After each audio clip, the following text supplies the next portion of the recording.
What shall I do with this absurdity? O heart, O troubled heart, this caricature, decrepit age that has been tied to me as to a dog's tail? Never had I more excited, passionate, fantastical imagination, nor and ear and eye that more expected the impossible. No, not in boyhood, when with rod and fly, or the humbler worm, I climbed Ben Bulben's back, and had the livelong summer day to spend. It seems that I must bid the muse go pack, choose Plato and Plotinus for a friend, until imagination, ear and eye, can be content with argument and deal in abstract things, or be derided by a sort of battered kettle at the heel. I pace upon the battlements and stare on the foundations of a house, or where tree, like a sooty finger, starts from the earth, and send imagination forth under the day's declining beam, and call images and memories from ruin or from ancient trees, for I would ask a question of them all. Beyond that ridge lived Mrs. French, and once, when every silver candlestick or sconce lit up the dark mahogany and the wine, a serving man that could define that most respected lady's every wish, ran and with the garden shears clipped an insolent farmer's ears, and brought them in a little covered dish. Some few remembered still when I was young, a peasant girl commended by a song, who'd lived somewhere upon that rocky place, and praised the color of her face, and had the greater joy in praising her, remembering that, if she walked there, farmers jostled at the fair, so great a glory did the song confer. And certain men, being maddened by those rhymes, or else by toasting her a score of times, rose from the table and declared it right to test their fancy by their sight. But they mistook the brightness of the moon for the prosaic light of day. Music had driven their wits astray, and one was drowned in the great bog of Clune. Strange, but the man who made the song was blind, yet, now I have considered it, I find that nothing strange. The tragedy began with Homer that was a blind man, and Helen has all living hearts betrayed. Oh, may the moon and sunlight seem one inextricable beam, for if I triumph, I must make men mad.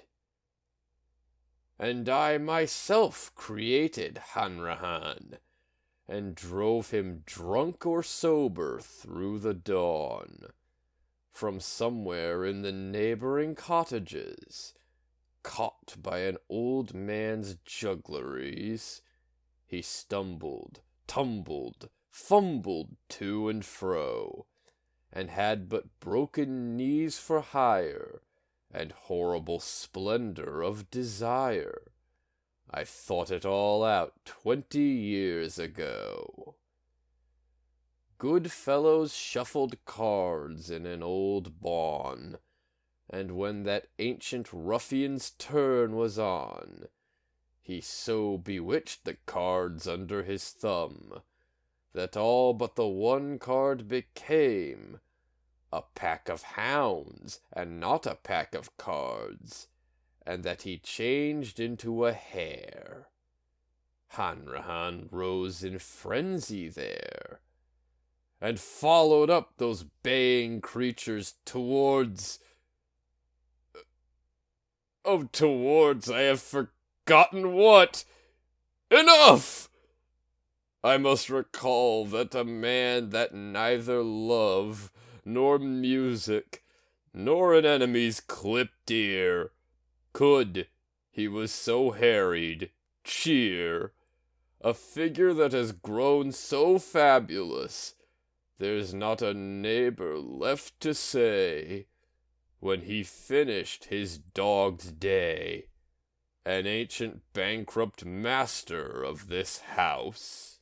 Before that ruin came, for centuries, rough men-at-arms, cross-gartered to the knees, or shod in iron, climbed the narrow stairs, and certain men-at-arms there were, whose images, in the great memory stored, come with loud cry and panting breast, to break upon a sleeper's rest, while their great wooden dice beat on the board. As I would question all, come all who can, come old, necessitous, half-mounted man, and bring beauty's blind rambling celebrant, the red man the juggler sent, through God-forsaken meadows, Mrs. French, gifted with so fine an ear, the man drowned in a bog's mire, when mocking muses chose the country wench. Did all old men and women, rich and poor, who trod upon these rocks, or passed this door, whether in public or in secret rage, as I do now against old age. But I have found an answer in those eyes that are impatient to be gone. Go, therefore, but leave Hanrahan, for I need all his mighty memories. Old lecher, with a love on every wind, bring up out of that deep considering mind all that you have discovered in the grave, for it is certain that you have reckoned up every unforeknown, unseeing plunge, lured by a softening eye, or by a touch, or a sigh, into the labyrinth of another's being. Does the imagination dwell the most upon a woman won or woman lost? If on the lost, admit you turned aside from a great labyrinth out of pride, cowardice, some silly, over-subtle thought, or anything called conscience once, and if that memory recur, the sun's under eclipse, and the day blotted out. It is time that I wrote my will. I choose upstanding men, that climb the streams until the fountain leap, and at dawn drop their cast at the side of dripping stone. I declare they shall inherit my pride, the pride of people that were bound neither to cause nor to state, neither to slaves that were spat on, nor to the tyrants that spat.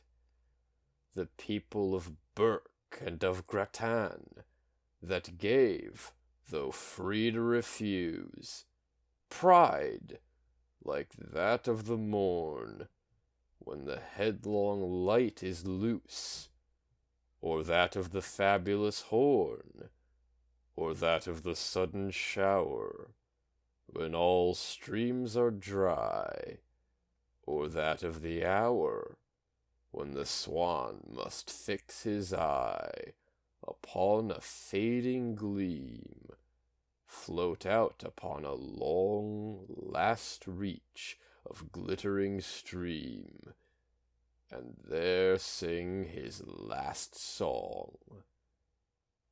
And I declare my faith, I mock Plotinus's thought, and cry in Plato's teeth, death and life were not, till man made up the whole, made lock, stock, and barrel out of his bitter soul. Aye, sun and moon and star, all, and further add to that, being dead, we rise, dream, and so create translunar paradise.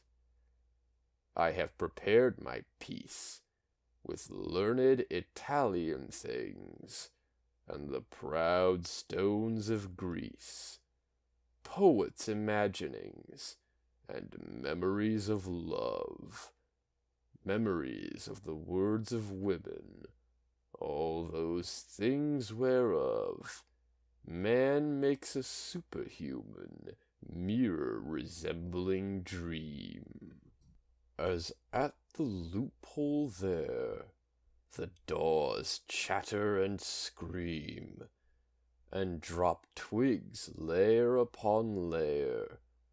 When they have mounted up, the mother bird will rest on their hollow top, and so warm her wild nest. I leave both faith and pride to young upstanding men, climbing the mountainside, that under bursting dawn they may drop a fly, being of that metal made, till it was broken by this sedentary trade.